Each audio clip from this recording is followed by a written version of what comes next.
Hey everybody, Brett from AstartesGaming here, back with another first look video. Today we're going to be checking out Guilds of Delenar, which is a sort of like adventures, guild manager, and turn-based tactical combat game, if that makes any sense.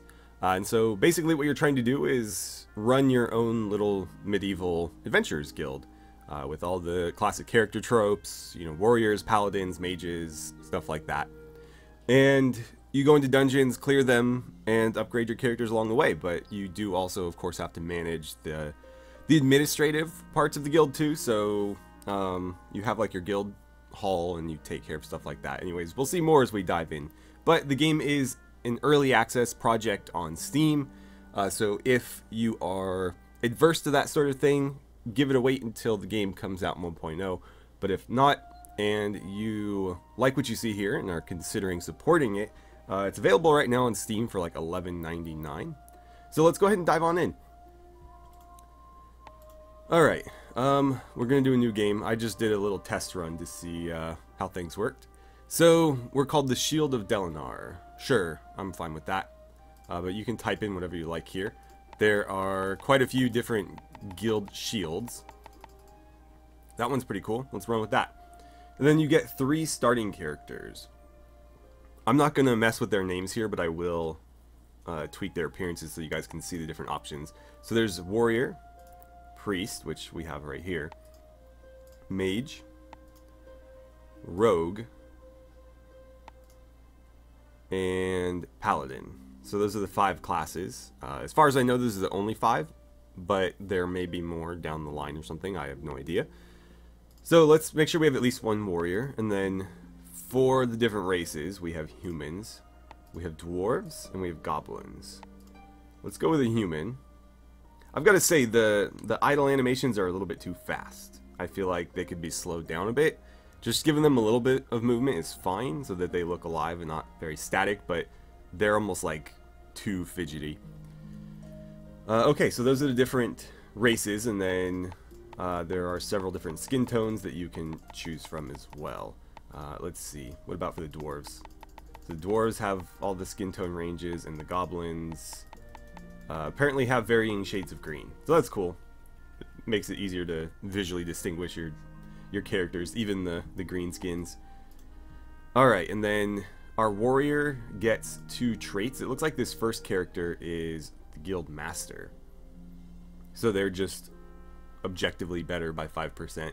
And then, oh, they're also immortal to permadeath. That's good to know.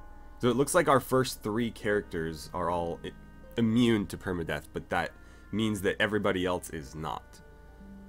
Let's see, officer. Okay, so they're a little bit better. I'm gonna make my main character a paladin then, because they look very fancy. Elliot is a priest. That's fine by me. Do we want like a dwarf priest, maybe? Sure. One thing I'd like to see, but this is probably asking too much, it'd be nice if the dwarves had something more to visually distinguish them than just a red beard. You know, most dwarves in fantasy are quite short, but also very stout. I know that is, again, a lot to ask because it means essentially creating new body builds and redoing all the clothing and stuff for those new bodies. But essentially these are just shorter humans and they look like humans. Like, unless you had them directly next to each other, you probably wouldn't be able to tell that that was a dwarf. And then Romulus, we'll just make you a warrior. And let's see. Sure. So warrior, human, perfect. Alright, let's jump in. That name is taken. What do you mean it's taken? Which name? This one? Maybe because I have another save. So, how about we have Shields of Delenar? How about the Swords of Delenar?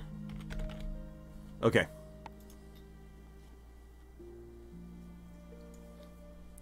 Apparently this rat is rocketing off into space. Thank you for handling those pests for me. They've been messing with my crops for months. Here's your reward. We finally have enough money to register our own guild. I can't believe we finally did it. We can finally get some respect. So I think this is like the origins of our faction here. Office closed. Please visit Vandermeer. What are we going to do? How could they close down guild registration? How is this a thing? Well, since we can't register our own, that seems like a good... Oh, I think he's supposed to be talking first. Generally, you read left to right, but okay. If you guys are looking to buy a guild, you can buy mine. I'm getting too old to run it now. My guildies and I would be happy to show you the ropes, provided you will help us run the Fist of Drom out of town. Well, since we can't register our own, that seems like a good deal to us. Welcome to your new guild house. It needs some work, but with some elbow grease, you should be able to make something of it. Okay, and here we go. So, I really do like the hand-drawn art here. And this is, I think, the screen that you'll be spending the most time on, probably. But you can hold right mouse to pan around the screen and look at all the different parts of the town. And everything that's interactable is marked by one of these like white concentric circles. Just to let you know, like, this is an interactable thing, and then when you hover over them, you'll get the description of what it is, and obviously a little bit of visual feedback just to let you know that you are, in fact, over something clickable. The only one I've noticed that doesn't is this. I'm not sure why, because everything else tells you what it is. So it'd be nice if this told you what it was too. Other than, you know, just being a menacing cave there. Right. So now that we're the guild master, you should know a few things about Drom. First off, we don't get much aid or attention from the nobles. For the most part, we are left to our own devices for better or worse. Because of the overall lack of interest in our town, the power vacuum exists and is currently being filled by the Fist of Drom. The Fists demand protection money from the townsfolk, but have allowed much of the town and its resources to be overrun by thieves and bandits. The Fist has held power in this town since I was a boy, and despite all of my trying, I was not able to unseat them. I certainly hope you will lead the guild to greater heights than I did. To do this, you will need to complete quests for folk in the town in order to earn their trust, and a bit of gold as well. In order to gain influence with the townfolk of Drom, you will need to help them with tasks and show them that you can provide a better existence than they have under the Fists of Drom. When someone has a quest for you, a yellow exclamation point, which is under the big arrow here, will appear over the building. Let's see what Cletus needs by clicking on his house. Right click and drag on the screen to scroll to his house. Yeah, we know that. So click here, and that'll show what quests he's got available. It looks like he needs his basement cleared. And there's the exclamation point. You can see it better now. I swear, Cletus needs to seal up that basement better. He's constantly getting all sorts of critters and bandits squatting there. How are bandits getting into his basement exactly? Is there like a giant tunnel? Critters I understand, like rat infestation, sure, they'll slip through rocks, but how are, like, human-sized bandits getting in there? Well, we better go clear it out for him. To do so, let's go to our guild house and send a party to help him. Okay, so we head over here to our guild house. And this is sort of like our management screen here. I'm not sure what these things all do. I haven't really played the game at all. I've just kind of jumped in to see how things worked. But this looks like a training room, so we can have people gain experience. I think this is for healing them. Anyway, to send out a party, just click on the door of the guild house. Each party can have up to 5 members in it. You will have balanced the number of members per party with the total number of parties you need to keep up with the town's needs. For this quest, let's take 3 or more members. There's a word missing in there somewhere. Right, well, let's take the leader. It looks like we have talents to grab, so let's do that. By the way, you can, like, you know, fully change out their equipment. I don't know to what extent they're visually represented on the character. I do hope that when you get, like, a helmet upgrade, for example, that does change the appearance, because it's one of the best ways to encourage people to keep playing your game, is to have some sort of visual feedback when the characters are improving and getting better loot.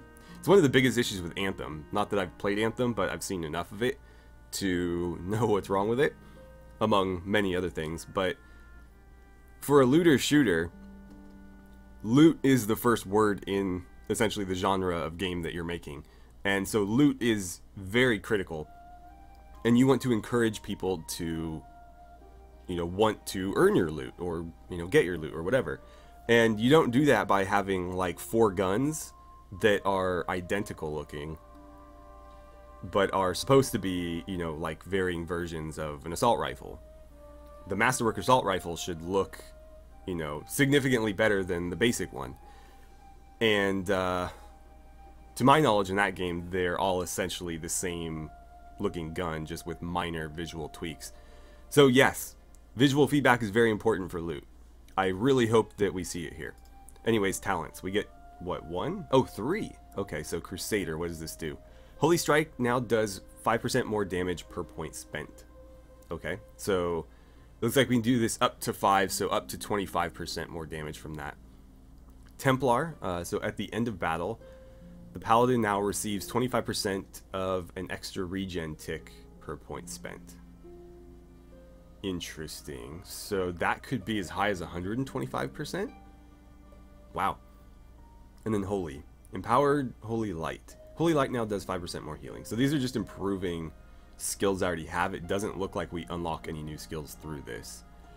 I would like to see, like, is there more stuff that's going to be in here? Because these are quite empty. So it would be cool to see the trees expanded. Also, rather than just having straight bonuses, it would be nice to, maybe like every 3rd perk unlocks a new skill or something. Well, more damage. Let's just do 1 in each. How about that? We'll spread them out. And it is nice that they have that respec button, so at any point you can respec your things here. Okay, so apparently the priest has a lot more going on. Also, I don't know if you guys noticed this, but on the character tab, at any point you can edit the name and the skin color, so you can change their appearance. Not the race though, the race is fixed once you choose it. Right, so for the priest, what do we have here? Improved heal. It's pretty straightforward. Holy conservation. Direct heal spells now cost less.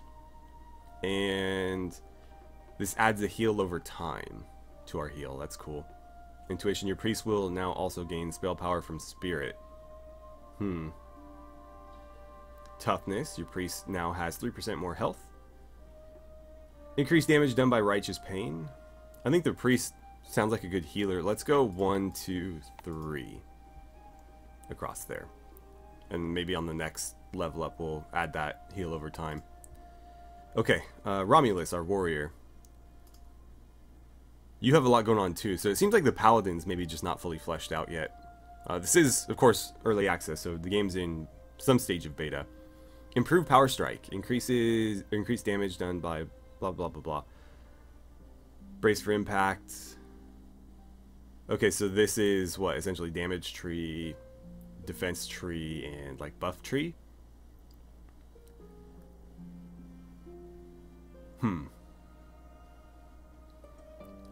Armor.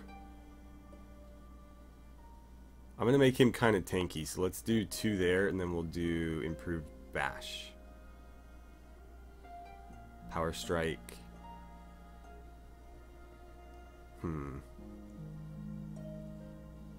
I'll do improved bash, I think. Sure. Alright. So, I'm only going to send those 3. I'm not going to bother speccing these guys for now. But, apparently we need to... How do we do this? Where do I drag you to make you leave? I can drag you to various sides there. Oh, create party, of course. So, what? Do I drag you here? Do I drag you there? Oh, I just click it. Okay. Good to know. Cassius, Elliot, and Romulus will be the three that I bring. And we're going to Cletus's house. Right. Oh, party must be there. So what? Do you guys get dragged? Perfect. And we get to see them walk. And I assume as soon as they arrive on that little white node, we can go ahead and do this. Perfect. And what's our reward? Cletus's short sword. Awesome. So we're going up against warrior skeletons and mage skeletons. And I think this is supposed to be gold. And I think this is prestige. Let's see. Gold, fame. Got it. Okay. So, combat. Welcome to the battle screen. At the top of the screen, you will see the turn order for the battle. Buffs and debuffs will also be shown below each unit's battle card. So, this is the order. Looks like we have far better initiative. And as far as I can tell, nobody's got any buffs or debuffs. This symbol represents a new turn. Okay, so that just lets you know where the turn ends.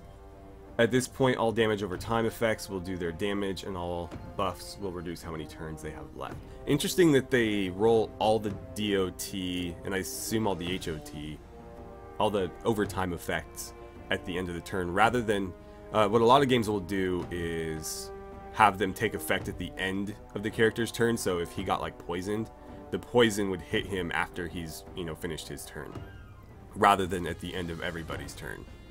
So that's interesting, but it does add some potentially interesting game mechanics, because if you can, defeat the enemy before the end of the turn, you can avoid somebody dying to poison or something. These are action points. Action points represent part of your turn, part of a turn for your character. They can be used to move or use abilities. When an ability is used, the turn will end, even if action points are left over. Okay, so you want to do all your moving first. Action points that are left over will reduce time between actions. So if you've played any of the newer XCOM games, it's a similar mechanic. Not like the old XCOM games or Xenonauts, where you effectively just have X amount of points and you can do whatever with them. Although I think shots still end your turn in Xenonauts. It's been a while. This is your skill book. It contains all of the character's usable skills. Okay. So that's nice. We can open that up and fill out our hotbar with whatever we want. It looks like everything's already there though. This is your action bar. This is the wait button. When pressed, the character's turn will end, and the action points left when the wait button is pushed will reduce the time between this action and the next. I'm not sure what that means. Does it mean just deferring your place in the turn order? Okay, so to move, left click the screen and drag. I assume there's like a grid system, but it's a bit difficult to tell. Can't get that far. Let's see. So I think each red node there indicates an action point being spent. Oh, is he dual wielding? What a badass. Let's go this way. I'm gonna try to bring him around the back. Alright, the paladin I'm gonna bring up the front.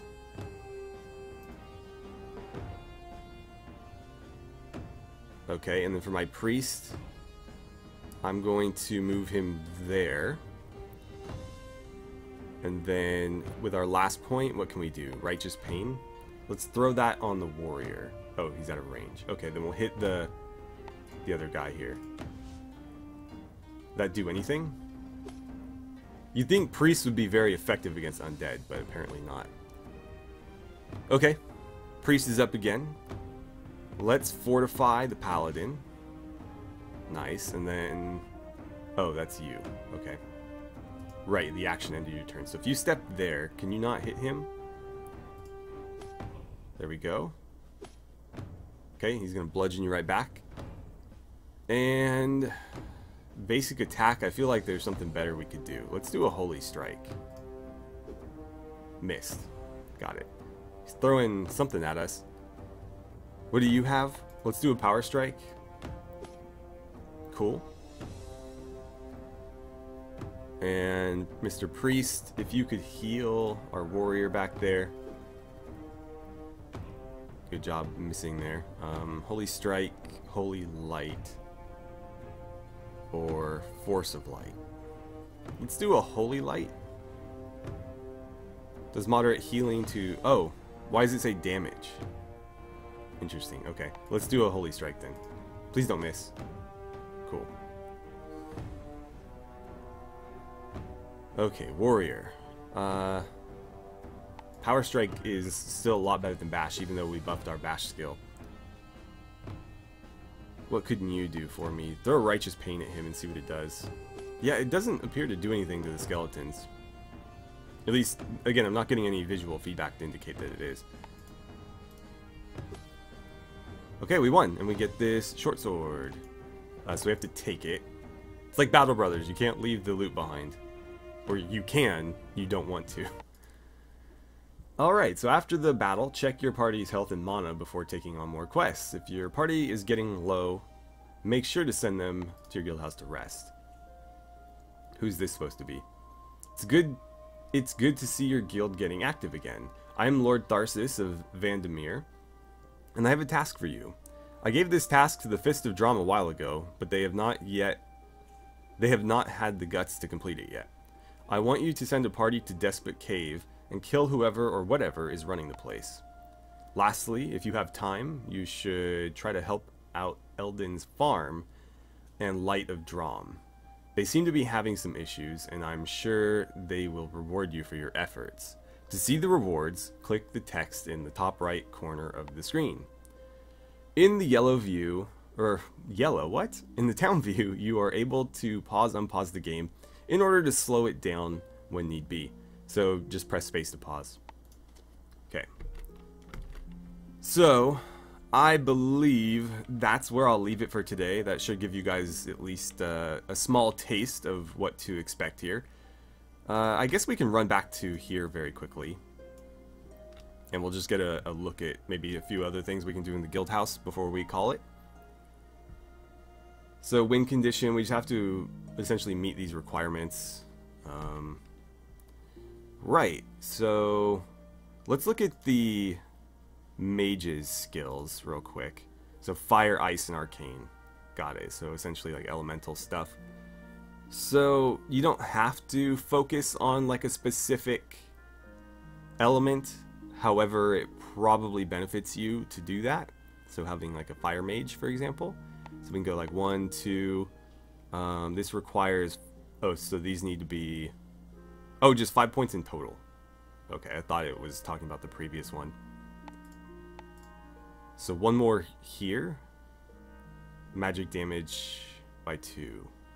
Sure. Yeah, and that unlocks these two. So Flame On. Start battles with 1 stack of latent fire per point spent. New skill. Okay, so some of these classes do have new skills that you can unlock. That's good. It'd be nice to see that for all of them. Sure, we'll do that. And so, like, you took some damage. I can put you in the bed there. I can have you train here. These, I think, are rooms that we expand into. I believe that's what they're supposed to be. So let's put you there to rest. And, oh, they actually do get in bed. That's funny. The infirmary, that's... Okay, so this is an infirmary. What's this? It's not going to say. Well, let's see. Upgrade. So, hall. Those are all the same. We can build the infirmary for 500. I have enough to do that. Okay, so that's the infirmary. Still no idea what this is. Again, early access, so it's probably not implemented yet. Especially since there's nothing here to indicate what they would be. But we can assume that there'll be other things that will help you, you know, with these guys. Obviously, we've got training and barracks, infirmary. I'm not sure what else they would be. Maybe somewhere to craft things? I don't know how much crafting is a part of this game. Also, one last thing I want to test. We just unlocked a new sword. How would I go about equipping that? Where would, like, our inventory be? That's our menu. Maybe if I just press I? No. So where's my inventory? Stash. Okay. So if I open the stash and then drag this to here, and yes, there is... Okay, so the basic sword looks like that. Very basic looking. Now, Cletus's short sword does look different. That's awesome. Although, actually no, you're the only one that uses the sword, right? Well, warrior anyway. You're using this, a mace. I do wonder if he can use... Let's try that, actually. Can you use swords? Yeah, okay, so you can apparently give people whatever you want. That's cool. Very cool. Can I, like, take his helmet off? Nice. What if I take his armor off? Like, oh, they're just like naked apparently. Okay. Can I put that helmet on a paladin? Yeah, cool. So you can mix and match gear. If you don't like the way the paladin looks, you can give them like regular warrior stuff. I really do like that. I'm always for like player choice, so I love when developers don't feel the need to like go out of their way and make things like really rigid. If you want to put warrior gear on your warrior, you know, fine. It might not be the best for his skills, but hey, it's your choice, right?